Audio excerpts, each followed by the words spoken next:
more than confident that Michael is both the visionary and the leader who can shepherd the city's growth into a new era while protecting the health of our growing communities.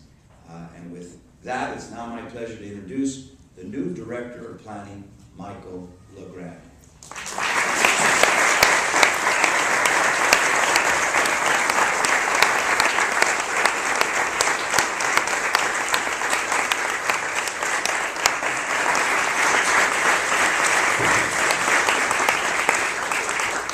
Thank you all for coming. It's very nice to see everyone here, so many familiar faces, so many people I've worked with throughout the years, whether you're community-based people, our planning commissioners, council members, the universities, other department heads. I'm looking forward to collaborating with the city, the various communities and stakeholders throughout Los Angeles to make sure that we have a really viable planning department that looks at architecture, urban design, quality plans, and make sure there's a contract with the community and with the development community to make sure that when developments come to neighborhoods, they know what to expect, they've shaped them, they've actually worked with the department and the city family to make sure that we have a credible process, but also an engaged process where people are informed, they can roll up their sleeves, they can work in collaboration with the department to make sure we grow the city for the next century. So I'm very excited for this position. The one thing I'm really, really proud of is the staff we have in the planning department. We have some of the best staff in the nation working in the city of Los Angeles in the planning department.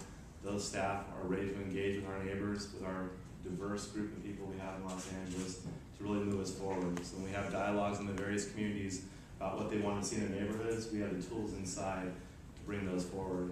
We've got some very, very tough budget years. Many of the staff's on furloughs. There's been early retirement program, but we want to show Los Angeles that we're open for business. So whether you're doing an addition to your house, you need to come across the counter and talk to a planner, or you have an issue with maybe it's a business that needs to be talked about some of the conditions they have to operate within to coexist well in your community. We're here to work with you and the other city departments to make that happen. Thank you.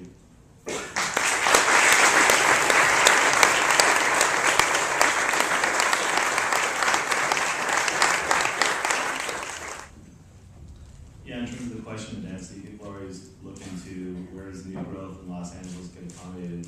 I think the key argument for that and the key thing to think about is we have a 30-10 plan coming. We have a lot of transit issues that are going to be facing the city in the next 10 years we have to prepare for.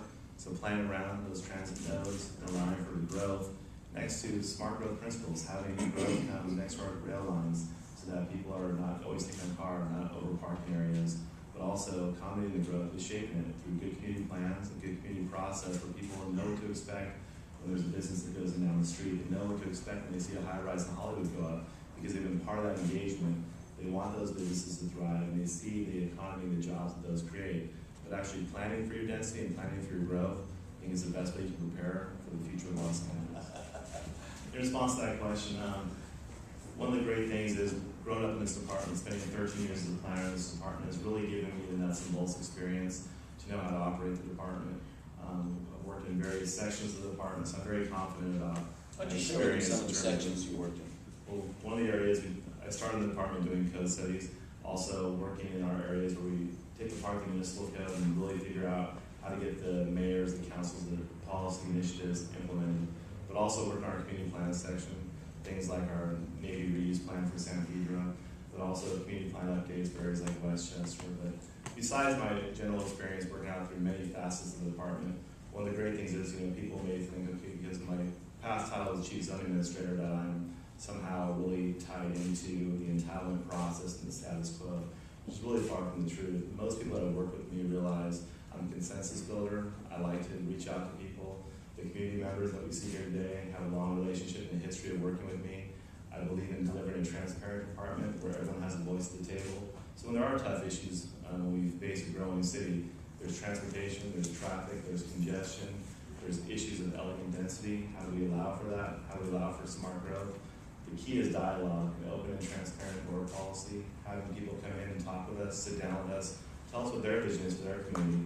How do we protect those residential neighborhoods through historic preservation? How do we experience things in terms of the new growth we're having in Hollywood? How do we make sure that's accommodated with the people that live in the hills? They may have to see some of the lights and hear some of the noise. How do we mitigate those things? So through open dialogue, I think a lot of those issues that you raised will face one at a time. That quote, bricks without straw. Michael, what does that mean to you, Bricks Without Straw? Well, I think part of it is back to what was discussed is we have to get things done. We have a very lean budget time. Not only do we have to get our community plans updated, we have to get buy-in from the community on what those plans entail, from the universities in terms of how they can help us move forward. So I think a lot of what you're going to see in city government is how can we do more and less, but also in areas where there may have been a broad brush approach to reducing staff and reducing resources. What are the areas that actually generate jobs? What are the areas we have in the planning department? A lot of our planning department actually is funded through private investment, where people pay for studies that we do. We have ULI, for example, has been willing to partner with us. So it's been a lot more creative to do more initiatives. The mayor set the vision for a number of years ago, that I'm tasked to carry out, working with the chairman of Plum and the department staff and the rest of the city council, to really reform the development review process. When we talk about reforming the process, it's really to bring transparency to the process, but also we have a really antiquated zoning code. The last major update was done in the 1960s, so we have a very suburban model. So when we tell people we want to build a high-rise in downtown Los Angeles, they come in to build a high-rise. The case they have to file and go through is about 200 pages thick. And so the amount of exceptions they have to ask for to do what we want them to do what our plans lay out they should do, is really cumbersome to get through.